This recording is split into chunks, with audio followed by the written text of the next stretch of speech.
This is just to show you my setup. This is not to go in depth on my strategy or to teach you how to day trade. This takes years to learn. This is for the traders out there that want to see how I trade and maybe incorporate some of my strategy into theirs. I have a 3-monitor setup all connected to my laptop. On my first monitor, I have TradingView just for charting, and the other 2 are for my 2 brokers, TradeOvate and TopStep. This is TradingView. This first chart here is a 15-minute chart. This chart here is a 3-minute chart. And I have a 5-minute chart down here, all of the NASDAQ. I use supply and demand, trend lines, and I execute my trades on a 22-tick range chart with the EMAs. So I start on the daily, and I draw in my zones, demand zones and supply zones, and work my way down from the 4-hour to the 1-hour to the 30-minute and to the 15. So zooming in, you can see here we have 3 levels of liquidity that we still need to take out. If a zone is broken, I will replace it with just a line. My longer time frame trend lines will be pink. This shaded pink area in the back is pre-market. This green shaded area is New York session. I will also take a look at all of the sessions together. So blue, we have Asian session, pink, we have London session, and green is New York session. I'm currently still learning ICT, so I will take a few setups on that if I see it, like Power of 3 and the Seek and Destroy model. Sometimes I will chart out my trades on here, but TradingView is only for charting. It is not for executing trades because it is not a broker. These pink boxes are consolidation zones. Sometimes I do like to scalp a range within a consolidation zone. I also have the exponential moving averages on all time frames. I have the 200 in pink, the 55 in light pink, and the 21 in white. And VWAP is in blue. So all of these charts are of the NASDAQ, just in different time frames. The 15, and the 3-minute, and the 5-minute. My broker is TradeOvate. On TradeOvate, I have a 2-minute chart up, and on the right, I have a 22-tick range chart where I execute my trades. The 2-minute chart I keep up so I can see what the candles look like. The 22-tick range chart I have in Heikin-Ashi candles, and I do have all of those same exponential moving averages up on both of these charts. This short, we just rejected off of this daily trend line. It came down and now we're forming a downtrend across 15-minute trend line. We came up and rejected off of the 21 for a 3rd time. I get in short, my stop loss is above that 15-minute trend line, targeting this level here. Now that same trade on TradingView looks like this. My entry being here. That same entry on my 22-tick range chart is here. On the 2-minute chart, we are rejecting this 21 EMA.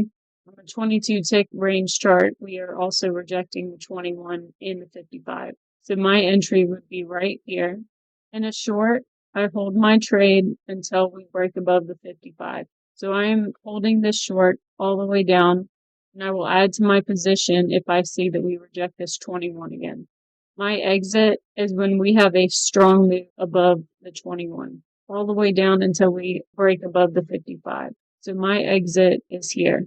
And vice versa, in a long, my entry is going to be when we break above this 21. And vice versa, if I was going in long, we would have to be rejecting off of a demand zone on a higher time frame, like the 15-minute or the 5-minute. And on my 22-tick range chart, we would have to push above the 21 and come back down to retest it. This would be my entry right here. As we're falling, we're creating this 2-minute order block, which from this point down here, I know that we're going to bounce and we're going to come up and retest that order block. So as I'm exiting my short right here, where we broke out of, I am going to get in long if I can see that we come up above and retest this 21 EMA and exit right at this 2-minute order block.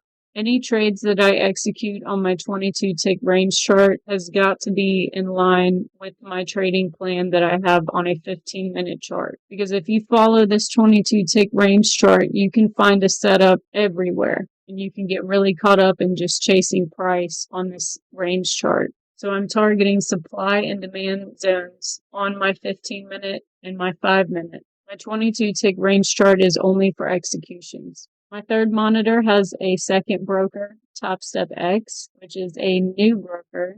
It's still a new platform, so I don't take it as seriously. I do have about 5 accounts in this one, but their platform has a lot of work to do. My main issue with this is that you can't see your executions on here. As soon as you close out your trade, you can't see where you entered or where you exited. On this broker, I do like to hold my trades longer, so I will have a smaller lot size and I will shoot for more of an intraday swing trade than scalping.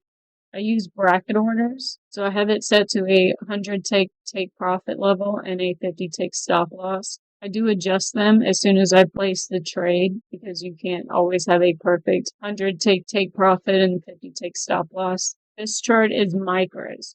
If I want to switch to full contracts, I just switch charts to my NASDAQ 22 take range chart. And this will be a full lot size. Going back, this is 2 micros on the micro NASDAQ.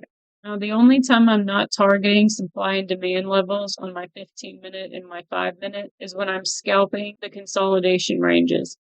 So zooming in on these trades I took Wednesday, short here, I took a long here and a short here. Scalping in a range, I increase my lot size because we have a smaller target. So here we have a range. I want to short at the top of the range and target the bottom of the range. Same here, I want to, as soon as I take profit, I reverse my position, going in long, targeting the top of the range, which this one cut a little bit short here, top of the range to bottom. Once we break out of a range, it's more than likely a power of 3, meaning manipulation down to move higher. So then I will start looking for a long position here, another long position when we tap back into that demand level, and another when we tap back into that demand level. The 3-monitor setup is not really necessary, but it has definitely been a game changer. You do have to be able to see where you're at across all the time frames, and I like to watch that as I'm trading. I won't go into full detail on my strategy here because I am still developing my strategy, but it is mostly support and resistance, supply and demand, ICT. I'm still learning ICT, so I will take an ICT setup if I recognize it and I'm confident in it. I still have a lot to learn with that. That is my setup. Hope it wasn't too complicated.